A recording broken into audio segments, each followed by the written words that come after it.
আমার কেন্দ্রে আমার অনেক পরিচিত আছে, তাদের সাথে সম্পর্ক নষ্ট হতে পারে। আচ্ছা আচ্ছা আচ্ছা, তারপরে আপনারা যেহেতু নাম জানতে চাচ্ছেন, আমি নাম বলছি। যে ওই প্রার্থীকে ভোট দিয়েছে সে কি মোবাইল নিয়ে কোনোভাবে কেন্দ্রে ঢুকতে পারবে? এই সুযোগটি নাই। মোবাইল নিয়ে কোনোভাবে কেন্দ্রে ঢুকার কোনো সুযোগ নাই। আমি আবারও বলছি, মোবাইল ফোন নিয়ে কেন্দ্রে ঢুকার কোনো সুযোগ নাই। অতএব সে যদি ওই প্রার্থীকে ভোট দিয়ে থাকে তাহলে সেটার কোনো ছবির প্রুফ রাখতে পারবে না। স্বাভাবিকভাবেই সে মুখে যে কথা বলছে ওই কথাটিকে যদি কেউ বিশ্বাস হিসেবে নেয় তাহলে বিশ্বাস, সত্য হিসেবে নেয় তাহলে সত্য। যদি কেউ বলে যায় না সে অভিযোগ করতে আসছে নিছক, তাহলে এটাই হবে। তবে এই জায়গায় কেউ নিছক অভিযোগ করার জন্য তারা এত সময় ব্যয় করতে আসেনি। কার্জন হলে আমরা দেখেছি যে কার্জন হল কেন্দ্রে ভোটার স্লিপ 100 মিটার না 1 মিটারের ভিতরেও দেওয়া গিয়েছে। আমরা দেখেছি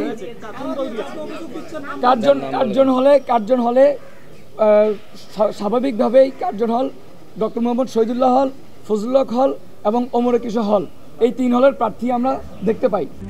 RICL TMX, যুগের পর যুগ স্থাপনা থাকে মজবুত। এই 3 হলের এবং আমি কি আপনার অভিযোগ কি হল সংসদ কেন্দ্রিক নাকি কেন্দ্রীয় সংসদ কেন্দ্রিক? হল সংসদ কেন্দ্রিক এবং কেন্দ্রীয় সংসদ কেন্দ্রিক উভয়ের ক্ষেত্রেই।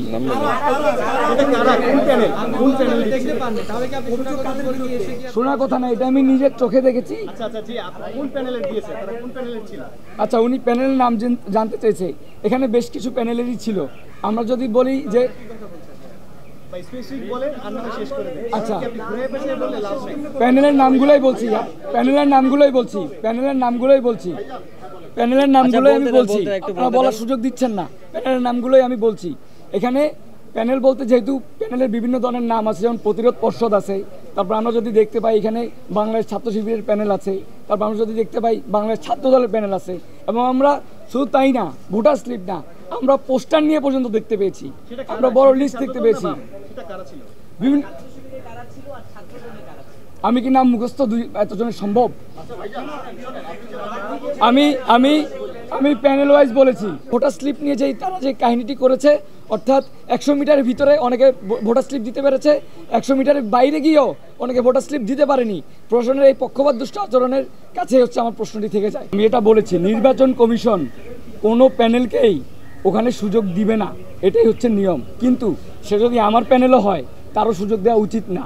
কিন্তু নির্বাচন প্যানেল, আমাদের নির্বাচন কমিশন অনেকগুলা কেন্দ্রে, যেমন কার্জন হল কেন্দ্র, শামসুন্নাহর হলের যেখানে কেন্দ্র পড়েছে, আমরা হচ্ছে ল্যাবরেটরি স্কুল দেখতে পাই, এখানে 100 মিটারের ভিতরে প্রচারণা করতে দিয়েছে। সেই সুযোগ সবগুলো প্যানেলই পেয়েছে, কিন্তু এটা তো আচরণবিধি লঙ্ঘন। আমরা দেখেছি প্রশাসন পক্ষপাত দুষ্ট আচরণ করেছে।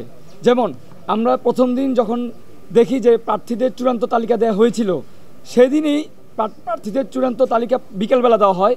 প্রার্থীদের চূড়ান্ত তালিকা দেওয়ার সাথে সাথে কিভাবে একটি নির্দিষ্ট ছাত্র সংগঠন ফেস্টুন ব্যানার নিষেধাজ্ঞা থাকার পরেও তারা হচ্ছে পুরো ক্যাম্পাসে ফেস্টুন ব্যানার দিয়ে ভরিয়ে ফেলে। এই 24 ঘন্টায় তাদের যে যতটুকু প্রচারণা হয়েছে, এই প্রচারণাটুকু কি তারা কি অতিরিক্ত পায়নি? তখন প্রশাসন কেন সঠিক ব্যবস্থাটি নেয়নি?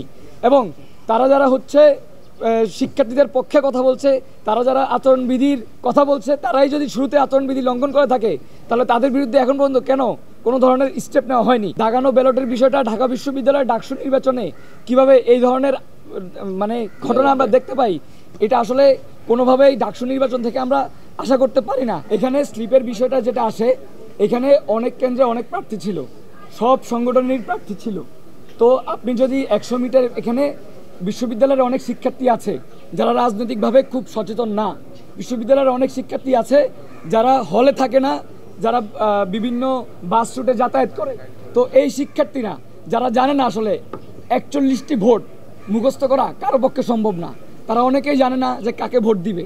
এই যে ভোটার স্লিপটি অনেক প্রার্থী দিচ্ছে, ভোটার স্লিপ দিয়ে সে তাকে কেন ভোট দিবে এই পক্ষেও সে যুক্তি দিতে পারছে 100 মিটারের বাইরে।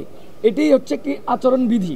কিন্তু 100 মিটারের বাইরে অনেক কেন্দ্রে এই আচরণবিধিটা প্রশাসন নিজে লঙ্ঘন করেছে। অর্থাৎ প্রশাসন 100 মিটারের বাইরে কোনো প্রার্থীকে তার ভোটার স্লিপ দিয়ে তার পক্ষে যুক্তি উত্থাপন করার সুযোগ দেয়নি।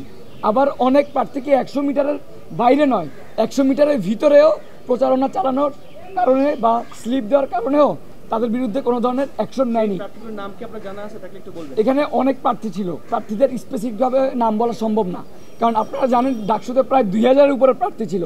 2000-এর উপরের প্রার্থী আমি কিভাবে নাম বলবো?